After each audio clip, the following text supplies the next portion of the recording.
यहाँ पर संजय राणा, चुनौती किसके लिए बढ़ती नजर आ रही है? ये गठबंधन हो गया, फिर एनडीए इंडिया वाली फाइट, लोकसभा चुनाव वाली तस्वीर तो रिपीट नहीं हो जाएगी। Puja ji, good morning to final politics. अभी आपने देखा कि दो प्रवक्ता मल्लयुद्ध कर रहे थे, दोनों अब इंडिया एलायंस के ही पार्टनर हैं। हो सकता कल मिलकर चुनाव लड़ना हो, जिनकी भावना इस तरह से हो सकता है जमीन पे कैसे लड़ेंगे। अब आते हैं मुख्य प्रश्न। देखिए, ऐसा है कि चैलेंज अगर दोनों पक्षों के लिए बहुत बड़ा है, चाहे इंडिया अलायंस हो चाहे एनडीए अलायंस हो, दोनों के लिए चैलेंजेज है बड़ा है। देखिए, इंडिया अलायंस की अगर हम बात करते हैं तो नो डाउट तीन धड़े थे, तीन पावर हाउस कहा जाता था कांग्रेस पार्टी में। एक था हुड्डा, एक सुरजेवाला साहब और एक शैलजा जी। तो शैलजा जी कहीं ना कहीं आकर के हुड्डा साहब के तरफ हो चुकी हैं, तो उनको सिर्फ 4, 5, 7 सीटें मिल जाएंगी, तो वो वहां पे खत्म हो गए। और पूरा जो नेतृत्व है कहीं ना कहीं हुड्डा जी के नेतृत्व में चल रहा है और हुड्डा जी के कंट्रोल में चल रहा है, इसमें कोई छुपा नहीं है। कांग्रेस प्रवक्ता ने खुद भी बोला है, अगर ये धड़ा मेंटेन रहता है और आम आदमी पार्टी के साथ समझौता हो जाता है तो कहीं ना कहीं एक तरह से प्रश्न चिन्ह और परेशानियां भारतीय जनता पार्टी के लिए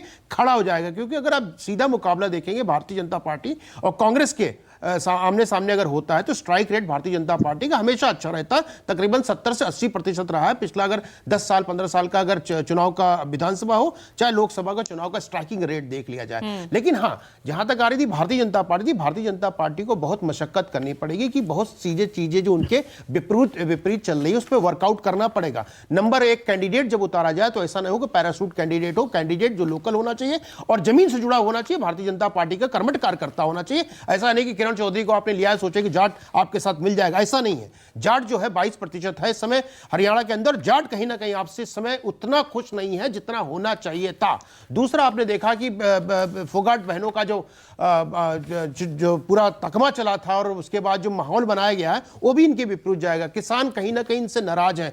तो देखिए, कहने के लिए no doubt Bharatiya Janata party ने, नरेंद्र मोदी जी ने बहुत अच्छा काम किया है, लेकिन लोकल स्तर पे लोगों तक पहुंचना ये भारतीय जनता पार्टी के लिए नहीं हरियाणा में अपितु सारे स्टेट में बहुत बड़ा चैलेंज है। आज के दिन में अगर देखा जाए नेतृत्व की, तो लोकल नेतृत्व नहीं है।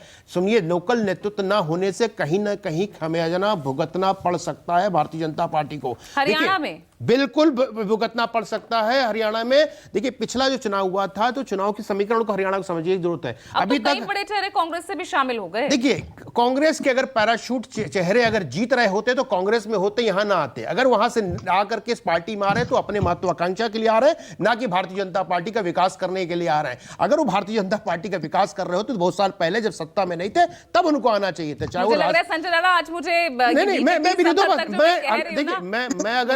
नहीं, मैं थोड़ा सा मैं उजागर करना चाहता हूं। देखिए, मैं शुभचिंतक हूं भारतीय जनता पार्टी का, नरेंद्र मोदी का। अगर शुभचिंतक होने के नाते अगर उनको आईना दिखा रहा हूं या उनके पार्टी को आईना दिखाना, तो पार्टी को आईना देखना चाहिए। और आईना नहीं देखेंगे तो हो सकता है उसका नुकसान होगा। देखिए, सारी पार्टियां, जेजेपी हो चाहे हमारी कांग्रेस हो, कहीं ना कहीं जाट बहुल जाटों पे फोकस ज्यादा उसका रहता है। लेकिन हाँ, जो दूसरे समीकरण, दूसरी जातियां हैं उसको साधना बहुत जरूरी है। कहीं ना कहीं आप एक तरफा अगर जाट करने लगेंगे तो दूसरी जातियां कहीं से आपसे छटक जाती हैं, जो कांग्रेस के साथ एक प्रश्न चिन्ह हो सकता है। अगर आम आदमी पार्टी और कांग्रेस मिलती है तो भारतीय जनता पार्टी को सोचनीय हो जाएगा। और पैराशूट कैंडिडेट, पूजा जी मान लीजिए, पैराशूट कैंडिडेट कहीं पे भी लाए गए हैं तो उसका नुकसान जिस पार्टी में वो आए हैं उसी का हुआ है, चाहे वो कांग्रेस रही हो, चाहे भारतीय जनता पार्टी रही हो, चाहे आम आदमी पार्टी रही हो। तो समीकरण को समझना बहुत जरूरी है कि जमीन पे आदमी क्या चाहता है, लोगों की चाहत क्या है, लोगों की मांग क्या है, लोगों की डिमांड क्या है। उस पर अगर चर्चा नहीं करेंगे और किसी भी कैंडिडेट को कहीं से भी उतार देंगे जाति समीकरण के को ना साधते हुए, तो हो सकता है भारतीय तो राहुल गांधी ने तो ये दांव खेलकर इन तमाम सवालों को ही खत्म कर दिया है। देखिए, पार्टी की अंतरकलह है वो खत्म हो गई।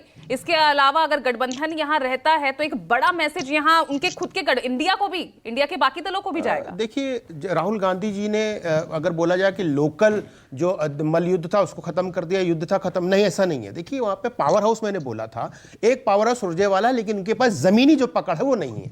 हुड्डा साहब के पास जमीनी पकड़ है, उनके पास कार्यकर्ता भी है, पूर्व मुख्यमंत्री भी है, बाहुबल, धन बल, सारे बल उनके पास है। शैलजा जी अकेले हैं, कहीं ना कहीं 4-5 विधायकों का साथ या 8 विधायकों का साथ है, तो वो कहीं ना कहीं खत्म होता नजर आ रहा है। जिसके पास ताकत होती है उसके पास बल भी होता है, उसके पास नेतृत्व का सपोर्ट भी होता है। इस समय हो रहा है जो हुड्डा जी के पास है। हुड्डा जी ही पूरे इलेक्शन को ड्राइव कर रहे हैं, नो डाउट वो ड्राइव कर रहे हैं, इसमें कोई कहने की जरूरत नहीं है। वो उनके चेहरे पे चुनाव हो रहा है।